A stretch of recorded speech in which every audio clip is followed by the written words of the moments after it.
미국에 가지 않고도 영어 회화 잘할 수 있는 비결.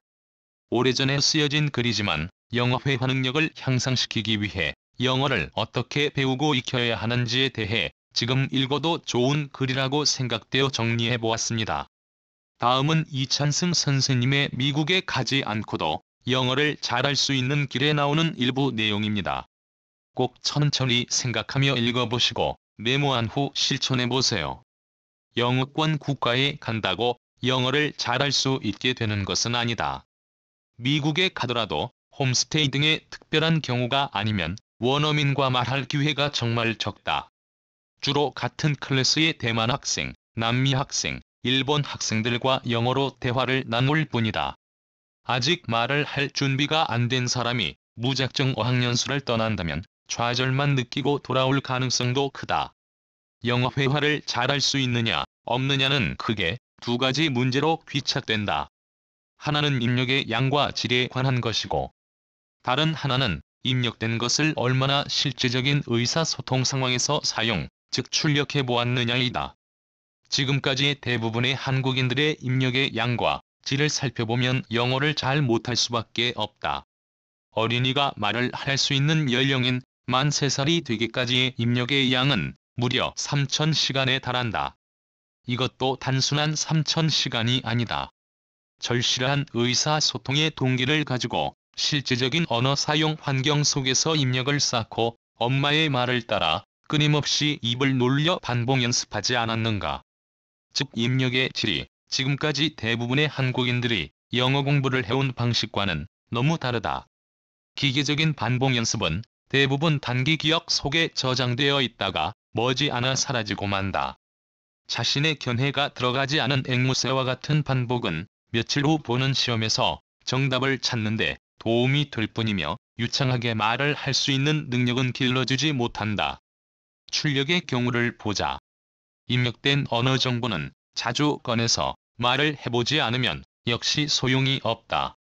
입력된 정보는 출력에 알맞도록 대뇌의 새로운 자리에 새로운 형태로 재배열되지 않으면 즉시 꺼내어 쓸 수가 없다. 영어 회화를 잘하기 위한 조건은 영어권 국가에 가서 사는 것이 아니라 이상에서 말한 두 가지의 조건을 충족하는 일이다. 미국의 교포들 중에 영어로 의사소통을 못하는 분들이 얼마나 많은가. 한국에 살면서도 영어를 잘할 수 있는 방법은 얼마든지 있다. 다만 영어를 잘 할 수 있는 바른 길과 지름길을 모르거나 알고 있다고 해도 실천이 부족할 뿐이다. 영어를 잘한다는 것도 두 가지의 경우로 나누어 볼 수 있다. 하나는 소위 BICS, 기초 대인 회화 능력이고 다른 하나는 CALP, 인지적 학문 언어 능력이다. 전자는 상대방과 대화를 잘 나눌 수 있는 능력이고 후자는 학문을 하기 위해 학술서를 잘 읽을 수 있고 학술적인 강의를 잘 들을 수 있으며 에세이를 잘 쓸 수 있는 능력 같은 것을 말한다. 유학생들에게는 전자보다 후자의 언어 능력이 더 중요하다고 할 수 있다.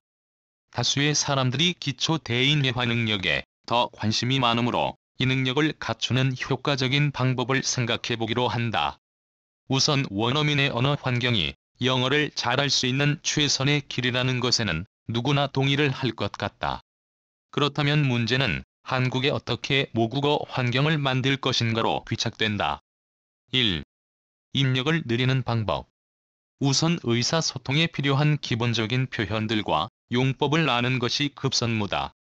이것은 잘 만들어진 회화교재 몇 권을 몇 번씩 탐독을 하고 이를 소리로 여러 번 들으며 발음, 억양, 강세, 리듬까지 익힌다. 라디오나 TV의 영어 회화 프로그램을 열심히 듣는다. 들으면서 따라 발음하면 더욱 좋다. 이렇게 해서 자신이 말하고자 할 때 필요한 어휘, 구, 표현들의 절반만이라도 알고 있을 때 비로소 말 연습을 본격적으로 시작하는 것이 이상적이다. 이런 사람이 어학연수를 가면 회화가 많이 는다. 2. 말 상대가 없는데 어떻게? 이것이 제일 문제이기는 하다. 돈이 들긴 하지만 어쨌든 원어민과 대화의 기회를 만들어야 한다. 같이 살지 않는 이상 이것만으로도 부족하다. 필자의 학창시절 영어 공부 방법에서 밝혔듯이 한국인들과 영어로 토론하는 클럽을 만드는 것이 좋다. 원어민이 한 명이라도 같이 참가하면 좋지만 여의치 않으면 한국인끼리라도 상관없다. 콩글리시 실력만 늘까봐 걱정하는 사람들이 있는데 언어의 환갑을 옛날에 넘겨놓고 지금 와서 정확한 영어를 하겠다는 것인가? 이것은 과욕이다. 의미만 대충 통하면 되니까 콩글리시라도 적극 쓰기를 권한다. 그리고 영어 회화 교재를 공부하는 방식을 바꿔오기 바란다. 영어 대화문을 먼저 보지 말고 우리말 번역을 보면서 계속 통역을 해보라. 감정까지 넣어서 해보라. 조금 막힌다고 영문을 보지 말고 엉터리 영어로라도 끝까지 말해본 다음 영문을 잠깐 보고 다시 우리말을 보고 그것을 영어로 말해보기를 반복해보라. 놀랍게 도움이 될 것이다. 또 한 가지를 소개하면 영화 중에는 소리는 영어이면서 자막은 우리말인 것들이 많다. 본인이 좋아하는 영화나 드라마의 자막을 구해서 반복해서 읽고 들어 표현과 스토리를 어느 정도 익힌 다음 TV나 영화를 보는 것이 좋다. 그러고 나면 우리말 자막을 보면서 그것에 해당되는 영어도 들을 수 있게 된다. 의사소통이 시중 회화교재에 나오는 단어, 구, 표현만으로 이루어지는 것은 아니다. 한국의 경제나 문화에 대해서도 얘기할 수 있어야 한다. 이를 위해서는 영어 신문을 매일 읽는 것이 최선의 방법이다. 신문을 읽으면서 Korean investors and bankers previously believed that Daewoo and other large chaebol were invincible.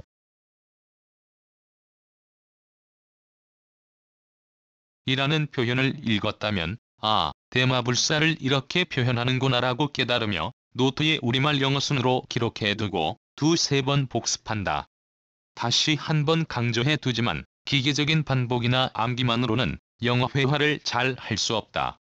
반드시 유의미한 의사소통 활동을 통해서만 말은 배워진다는 점을 잊지 말자. 영어를 잘하기 위해 중요하지 않은 것이 없긴 하지만 필자는 패턴 연습의 중요성을 강조하고 싶다. 영어에서 회화나 영작에 아주 기묘한 패턴을 잘 알고 있지 못하면 이미 습득한 모국어의 간섭을 받게 된다. 한 예로 제반 준비가 늦지 않도록 그는 열심히 일했다. 를 영어로 말하는 상황을 생각해보자. 대부분의 한국인들은 우리말어 순대로 제반 준비가 늦지 않도록을 먼저 번역하려 들게 된다. 늦지 않도록은 Not to be late. Or to be ready in time. 으로 쉽게 번역해내지만 제반 준비가를 여기에 덧붙이질 못한다. 그중 문법 실력이라도 탄탄한 사람은 투 부정사의 의미상 주어 구문을 동원하여 순간적으로 For everything to be ready in time. 란 구문을 만들어낼 것 같다. 이 정도만 되어도 대충 의사소통은 될 수 있으니 장하다 하겠다. 그러나 For everything to be ready in time, he works hard. 라는 표현은 문법적으로는 모양을 갖추었을지 몰라도 왠지 콩글리시란 느낌을 지울 수 없다. 이때 하기 위해란 구문에 해당되는 so that 구문만 내재화되어 있다면 이렇게 고생하지 않고 He worked hard so that everything would be ready in time. 과 같이 상쾌히 표현해낼 수 있을 것이다. 영어에서는 우리말과 달리 부사구나 부사절은 특별히 강조되는 경우가 아니면 문장의 끝에 놓인다. 이 문장에서 중요한 정보는 그는 열심히 일했다이기 때문에 이를 문장의 제일 앞에 두는 것이다. 그리고 제반 준비가 늦지 않도록은 얼른 모든 것이 제때에 준비되도록으로 바꾸어 생각하고 이는 자체로 주어, 수어를 갖추고 있기 때문에 이를 하나의 절로 표현해야 한다는 판단에 이를 수 있어야 한다. 아무튼 다양한 우리말을 영어로 표현함에 있어서 모국어의 간섭 현상을 배제하고 영어다운 표현을 할 수 있기 위해서는 영어의 각종 패턴에 숙달되어 있어야 한다는 점을 잊지 말자. 브라운이라는 학자도 영어를 외국어로 배우는 사람들의 경우 패턴 연습은 모국어의 간섭 현상을 극복하고 대화 행위를 자동화하는 데 도움이 된다고 강조하고 있다. 중고교에서 배웠던 so that 구문을 위시한 그 수많은 실용적인 영어의 구문들을 더 이상 사장시키지 말자. 이를 모국어의 간섭 현상과 싸우는 방패로 잘 활용할 수 있을 때 여러분의 영어는 차츰 영어다워지고 표현의 어려움도 줄어들게 된다. 필자가 오래전 학원에서 60단계 이찬승 미국어 히어링을 강의를 할 때 수강생들에게 늘 해주던 얘기가 있다. 영어를 잘 하려면 잠잘 때를 제외하고는 손에서 영어 교재를 절대로 놓지 말라는 얘기였다. 영어 신문도 좋고 길이가 짧은 영어 이야기 책 아니면 암기를 위한 단어장이나 구어 표현 카드라도 꼭 들고 다니라는 당부였다. 지금도 그런 생각에는 변함이 없다. 친구를 만나러 나갈 때도 출근이나 등교길에도 영어 공부에 관한 것 한 가지는 손에 꼭 들고 다니자. 이런 습관만 붙이면 영어의 노출량은 크게 늘어날 수 있다. 필자는 지금도 가족과 외식을 갈 때조차 영어 잡지나 신문을 꼭 들고 나간다. 이젠 습관이 되어서 그렇게 하지 않으면 편하지가 않다. 그리고 잠시만 틈이 나면 이것들을 읽는다. 어느덧 미국인들처럼 밥을 먹으면서도 영어 신문을 읽는 버릇이 들고 말았다. 영어의 노출량을 늘리는 것이 영어 습득의 최선의 길임을 다시 한번 강조해둔다. 필자는 단 한 줄의 괜찮은 영어 문장을 읽거나 들을 때도 이것은 나에게 매우 귀중한 입력의 순간이라는 것을 잊지 않는다. 이 표현이 나의 대뇌 언어 회로 속에 저장된 것이 이번으로 몇 번째일까? 바로 다음부터 내가 이 표현이 필요할 때 바로 말하거나 쓸 수 있을까? 하는 생각도 해본다. 아, 이 문장은 복잡한 우리말을 영어로 담아낼 때 매우 유용하게 쓰일 수 있겠군과 같이 평가까지 하면서 영어를 대한다. 무엇이든 많이 읽자. 읽으면 우선 새로운 단어와 구문들을 계속해서 만난다는 점이 큰 소득이다. 연구에 의하면 단어는 형태를 먼저 익힌 다음 뜻을 익히게 된다고 한다. 비록 뜻은 모르더라도 이렇게 생긴 단어도 있구나. 이를 내가 전에 한번 봤던가? 아니, 이 단어는 사전에서 뜻도 한번 찾아본 적이 있는데 생각이 잘 안 나는구만. 하지만 문맥상 이런 의미는 아닐까? 등의 생각을 거치며 넘어가는 것도 새로운 어휘를 익히는 자연스러운 한 과정이다. 다음에 또 이 단어를 만나게 되면 사전을 찾지 않고도 저절로 그 뜻을 짐작할 수 있게 되는 경우도 많다. 사실 미국인들도 바로 이런 식으로 영단어를 알게 되었지 머리 싸매고 단어장을 암기한 것이 아니다. 이렇게 하여 한 단어를 평균 7에서 8회 만나게 되면 이 단어를 잘 알게 되는 것이 보통이다. 물론 활용까지 잘 하려면 실제 이 단어를 사용하여 말해보고 글로 써봐야 한다. 오늘부터 잠자는 시간만 빼고는 항상 읽을 거리를 손에 들고 다니는 것을 실천해보자. 필자는 영어 표현 능력을 키우기 위해서는 우리말을 먼저 읽고 그 다음 그에 해당되는 영문을 읽는 방식을 적극 권장한다. 이 방법은 현재 단어, 문법, 독해, 듣기 등의 실력이 부족한 사람들까지도 어렵지 않게 할 수 있어서 좋다. 예를 들어보겠다. 나는 너무 오랫동안 놀았어요. 그래서 그 일자리를 수락할 거예요. 배고픈 사람이 찬밥 더운 밥 가릴 수 없잖아요. I've been between jobs for too long, so I'll take the job. You know, beggars can't be choosy. 고객을 대할 때에는 안녕하십니까, 존즈 씨. 요즘 어떻게 지내십니까? 라고 말하는 비즈니스맨이 대학 동창에게는 안녕, 잭. 어떻게 지내? 라고 말할 겁니다. Business people may say to a client, "Good morning, Mr. Jones. How are you today?" The same business people may say to a college classmate, "Hi, Jack. How's it going?" 만일 영문을 먼저 읽는다고 가정해보자. 이 순간은 실제적인 의사소통 연습이라기보다는 영문 해석을 하는 분위기에 가깝다. 일의 경우 실직인 이것저것 가리는 이라는 표현을 보는 순간 그 뜻을 몰라 기가 죽을 수도 있다. 또 have been이라는 시제는 언제 봐도 알쏭달쏭할 수도 있을 것이다. 하지만 우리말을 먼저 읽고 나서 영문을 읽는 경우에는 영문을 해석하는 부담이 전혀 없다. 오히려 우리말을 읽으며 순간적으로 이를 영어로는 어떻게 말하지?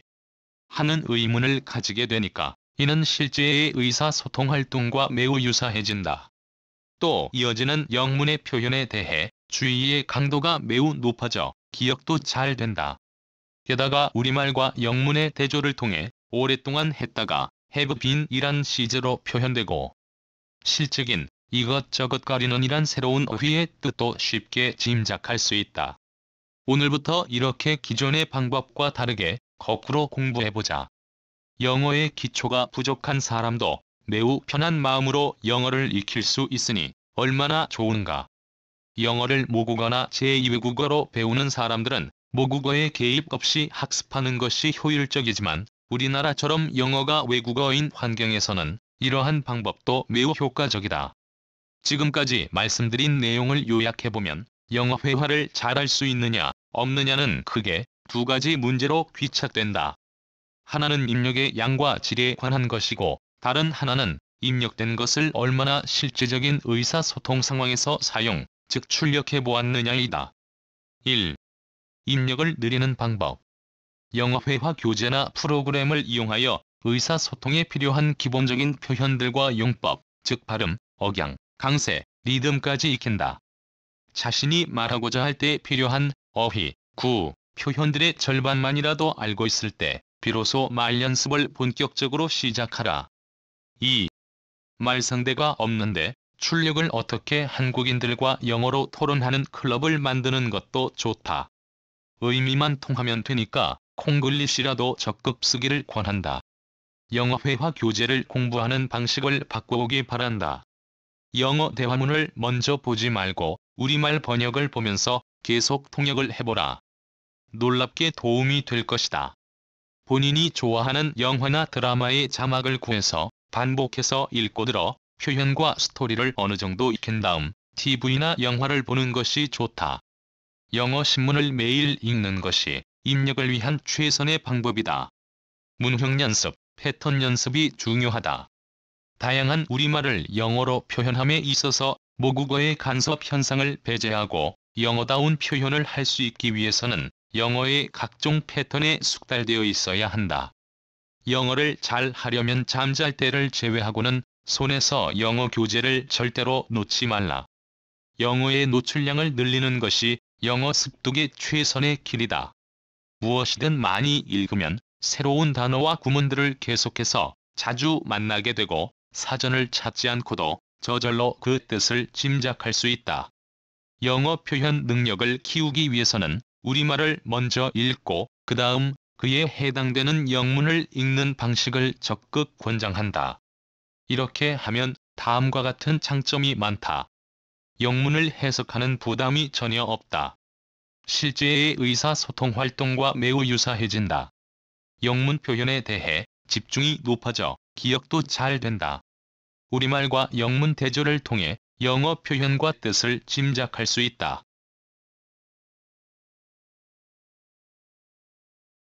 영어 회화를 공부할 때 자주 읽어보고 꼭 실천하기를 권장합니다. 도움이 되었다면 좋아요, 구독하기 꼭 부탁드립니다. 구독하시면 다양한 영어 회화 콘텐츠를 활용할 수 있습니다. 지금까지 읽어주셔서 감사합니다. 즐거운 하루 되세요.